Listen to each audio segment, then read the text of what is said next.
श्रीमद भागवत महापुराणे स्कंद चौथा अध्याय 11. स्वयंभू मनुने ध्रुवाला युद्ध बंद करण्यासाठी समजावणे. मैत्रेय म्हणाले, ऋषीचे हे बोलणे ऐकून ध्रुवाने आचमन करून नारायणास्त्र आपल्या धनुष्यावर चढवले. तो बाण युस्ताच यक्षांनी रचलेल्या माया त्याच क्षणी नष्ट झाल्या. जसे ज्ञानाचा उदय होताच अविद्यादी क्लेश नष्ट होतात. नारायणास्त्र धनुष्यावर चढवताच त्यातून राजहंसासारखे पंख आणि सोन्याचे फाड असलेले तीक्ष्ण बाण बाहेर पडले आणि ज्याप्रमाणे मोर ओरडत वनामध्ये प्रवेश करतात त्याचप्रमाणे भयंकर सुसू आवाज करीत शत्रुसेनेत घुसले. त्या तीक्ष्ण धारेच्या बाणांनी शत्रूंना बेचैन केले. तेव्हा त्या रणांगणात अनेक यक्षांनी अत्यंत रागाने आपापली शस्त्रे उगारली आणि ज्याप्रमाणे मोठमोठे साप फणा उभारून गरुडाकडे धाव घेतात त्याचप्रमाणे ते चहूबाजूंनी ध्रुवावर तुटून पडले. त्यांना समोरून येताना पाहून ध्रुवाने आपल्या बाणांनी त्याचे हात, मांड्या, खांदे, पोट इत्यादी अवयव छिन्न विछिन्न करून त्यांना जेथे उद्धवरिता मुनिगण सूर्यमंडलाला भेद करून जातात त्या सर्वश्रेष्ठ सत्यलोकात पाठविले. पितामह स्वयंभू मनूंनी जेव्हा हे पाहिले की दिव्य रथावर आरूढ झालेला ध्रुव अनेक निरपराध यक्षांना मारत आहे तेव्हा त्यांना त्यांची दया आली. ते पुष्कळ ऋषींना बरोबर घेऊन तेथे आले आणि आपला नातू ध्रुव याला समजावू लागले. मनू म्हणाले, वत्सा, पुरेपुरे इतका क्रोध करणे बरे नव्हे, कारण हे पापी नरकाचे द्वार आहे. याच्यातच अधीर होऊन तू या निरपराध यक्षांचा वध केला आहेस. बाबा रे, तू जो हा निर्दोष यक्षांचा संहार करीत आहेस ते आपल्या कुलाला शोभणारे कर्म नाही. साधू पुरुष याची निंदा करतात. मुला, तुझे आपल्या भावावर फार प्रेम होते म्हणून त्याच्या वधाने संतप्त होऊन तू एका यक्षाने अपराध केल्याबरोबर त्या निमित्ताने पुष्कळांची हत्या केलीस. या जड शरीरालाच आत्मा समजून यांच्यासाठी पशुप्रमाणे प्राण्यांची हिंसा करणे हा भगवत सेवा करणाऱ्या साधूचा मार्ग नव्हे.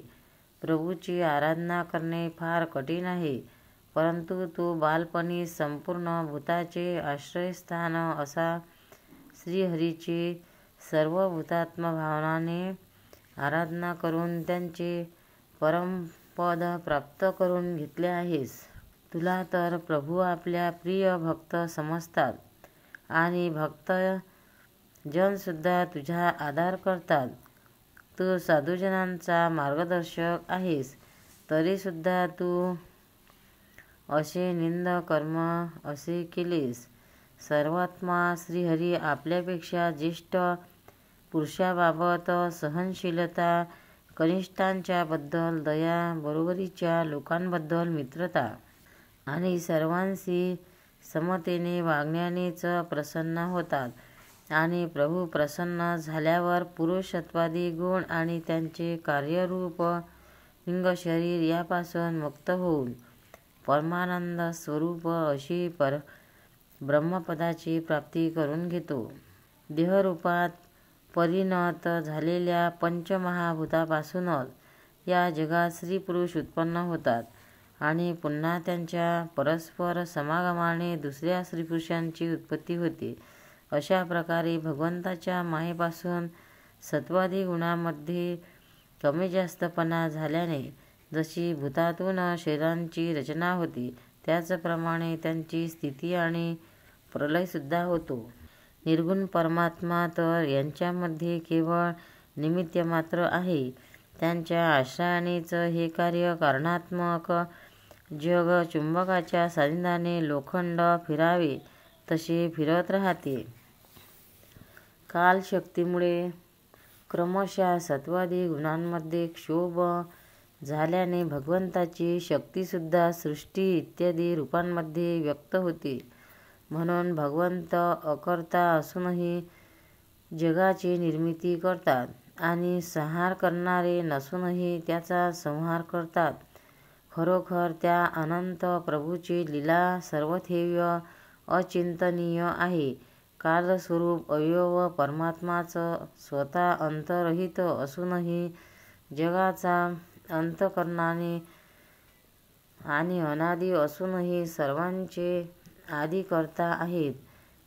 तेच एका जीवापासून दुसऱ्या जीवाला उत्पन्न करून सृष्टी निर्माण करतात. तशीच मृत्यूच्या दारा मरणाऱ्याला सुद्धा मारून तिचा संहार करतात. ते कालभगवान संपूर्ण सृष्टीमध्ये समान रूपाने प्रविष्ट झालेले आहेत. त्यांचा कोणी मित्र नाही की कोणी शत्रू नाही. ज्याप्रमाणे वारा वाहू लागल्यानंतर त्याच्या मागोमाग धूळही उडते, त्याचप्रमाणे सर्व जीव आपापल्या कर्माच्या अधीन होऊन कालाच्या मागोमाग धावत असतात. सर्व समर्थ श्रीहरी कर्मबंधनाने बांधलेल्या जीवाच्या आयुष्याची बुद्धी आणि क्षय करतात, परंतु ते स्वतः या दोहोपासून अलिप्त आणि आपल्या स्वरूपात स्थिर होतात आहेत. हे राजा, या परमात्म्यालाच मीमांसक कर्म, चार्वक स्वभाव, विशेषिक काल, ज्योतिषी, दैव आणि कामशास्त्रज्ञ काम करतात. बाळा, हे भगवान कोणतीही इंद्रिय किंवा प्रमाण यांचे विषय नाही. महदादी अनेक शक्तीसुद्धा त्यांच्यापासूनच प्रगट झालेल्या आहेत. ते काय करू इच्छितात ही गोष्ट या जगात कोणालाच माहीत नाही. तर आपले मूळ कारण असणाऱ्या त्या प्रभूंना कोण जाणू शकेल? पुत्रा, हे कुबेराचे सेवक तुझ्या भावाला मारणारे नव्हते, कारण मनुष्याच्या जन्ममरणाचे वास्तविक कारण ईश्वरच आहे. तेच विश्वाच्या निर्माते, पालनकर्ते आणि संहार करणारे आहेत. परंतु हे अहंकारशून्य असल्यामुळे गुण आणि कर्मापासून नेहमी अलिप्त असतात. सर्व प्राण्यांच्या अंतरात्मा, नियंता आणि रक्षण करणारे प्रभूच आपल्या मायाशक्तीने युक्त होऊन सर्व जीवाची उत्पत्ती, पालन आणि संहार करतात. ज्याप्रमाणे नाकात व्यसन घातलेले बैल आपल्या मालकाचे ओझे वाहतात, त्याचप्रमाणे जगाची रचना करणारे ब्रह्मदेव इत्यादी नामरूप दोरीने बांधलेल्या त्यांच्याच आज्ञेचे पालन करतात. ते अभक्तांना मृत्यूरूप आणि भक्तांना अमृतरूप आहेत. तसेच विश्वाचे एकमात्र आधार आहेत. बाळा, तू सर्वस्वी त्या परमात्म्यालाच शरण जा.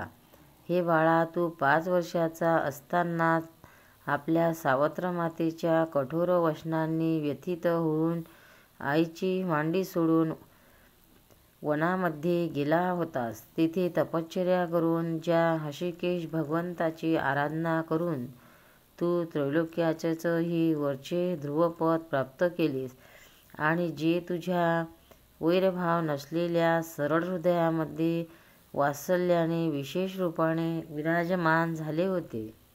त्या निर्गुण, अद्वितीय, अविनाशी आणि नित्यमुक्त परमात्म्याचा अध्यात्मदृष्टीने आपल्या अंतःकरणात शोध घे. हा भेदभावमय प्रपंच वस्तुत नसतानाही त्यांच्यामध्ये प्रतीत होत आहे.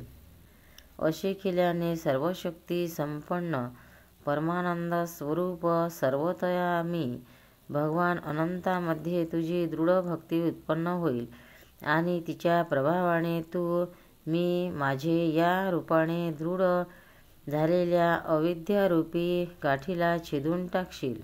राजन, ज्याप्रमाणे औषधाने रोग बरा केला जातो, त्याचप्रमाणे मी तुला जो काही उपदेश केला आहे त्यावर विचार करून आपला क्रोध आवर. कल्याण मार्गाने क्रोध या अत्यंत विरोधी आहे. भगवान तुझे मंगल करोत.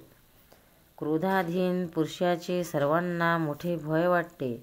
म्हणून जो बुद्धिमान पुरुष असे इच्छितो की आपल्यापासून कोणत्याही प्राण्याला भय असू नये आणि स्वतःलाही कोणापासून भय असू नये, त्याने क्रोधाच्या अधीन कधीच होऊ नये. हे माझ्या भावाला मारणारे आहेत असे समजून तू इतक्या यक्षांचा संहार केलास. त्यामुळे तुझ्याकडून भगवान शंकराचा सखा कुबेर याचा मोठा अपराध झाला आहे. म्हणून पुत्रा, जोपर्यंत महापुरुषाचे तेज आमच्या कुलावर आधार करीत नाही, तोवरच विनम्र भाषण आणि विनय यांच्याद्वारा ताबडतोब त्यांना प्रसन्न करून घे. अशा प्रकारे स्वयंभूमनूंनी आपला नातू ध्रुव याला उपदेश केला. तेव्हा ध्रुवाने त्यांना नमस्कार केला. त्यावर हे महर्षीसह आपल्या लोकी गेले. अध्याय 11 समाप्त. भक्तांनो, व्हिडिओ आवडल्यास व्हिडिओला लाईक करा, शेअर करा, सबस्क्राईब करा. तसेच बाजूला असलेल्या बेलवर क्लिक करा, म्हणजे याच्यापुढील सर्व व्हिडिओ तुम्हाला सर्वात आधी मिळत जातील. जय श्री कृष्ण.